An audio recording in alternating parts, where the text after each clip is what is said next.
Eux partent parfois avec de grandes thermos de café et il en faut bien quelques tasses en attendant que ça morde. On va aller sur les bords de l'eau aux côtés des amateurs de pêche et vous allez être surpris de leur profil, bien loin des clichés.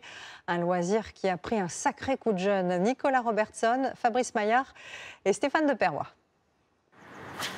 Ils font partie de ceux qui se lèvent tôt, très tôt. À Paris, dès les premières lueurs de l'aube, les pêcheurs de rue investissent les bords de Seine.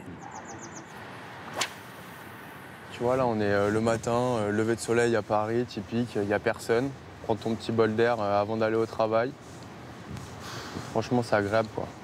Ce groupe d'amis se retrouve régulièrement pour pratiquer cette pêche de plus en plus tendance et loin des clichés traditionnels. Avant, c'était ton grand-père ou ton oncle ou ton père qui t'emmenait à la pêche. Aujourd'hui, c'est tes potes qui t'apprennent à pêcher. Donc ça a vraiment changé, en fait, radicalement. C'est-à-dire que c'est comme le skate. C'est le groupe qui t'apprend à pêcher. Elliot, Bill et Fred sont sur la piste d'un gros poisson. La chasse peut commencer sous les péniches, depuis les ponts ou sur les rebords des quais. Ils sont à la recherche du moindre indice. Quand enfin... Il est là, il est là, il est là, il est là, il est là, il est là. Ah ouais, je le vois. Un combat acharné commence pour les pêcheurs. Après plusieurs minutes de lutte, le silure est finalement battu. 1 mètre et une dizaine de kilos. Voilà. Dernière étape, poster la prise du jour sur les réseaux sociaux. En fait, le petit souvenir de la partie de pêche, ça reste quand même la petite photo sur Instagram. Voilà, c'est aussi du partage. Ne reste plus qu'à relâcher la bête. Bon, il va repartir nickel. Les deux compères repartent satisfaits. À Paris, il serait plus de 500 à pratiquer cette activité. La pêche plus classique attire également un nouveau public, comme ici au pied du viaduc de Millau. Emeline a 24 ans. Cette Aveyronnaise est encore débutante, mais la jeune femme a une conception bien à elle de la pêche. Je suis à fond là. Pour moi, c'est plutôt s'amuser, être au bord de l'eau dans un cadre naturel plutôt sympa comme ici.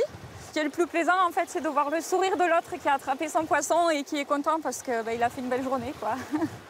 Laissons-nous porter par le courant, la relève mord déjà à l'hameçon.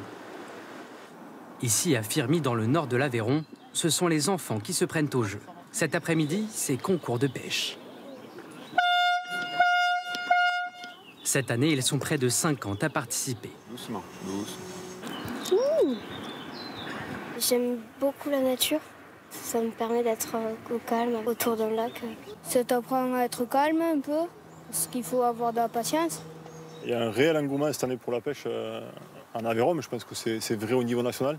Je pense que le Covid, c'est un vrai retour aux sources aussi, aux choses simples. On a tous besoin de revivre un peu normalement et la pêche, ça fait partie de ça.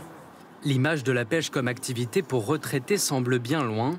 Et si vous en doutiez encore, la pêche trop cool, le message est passé.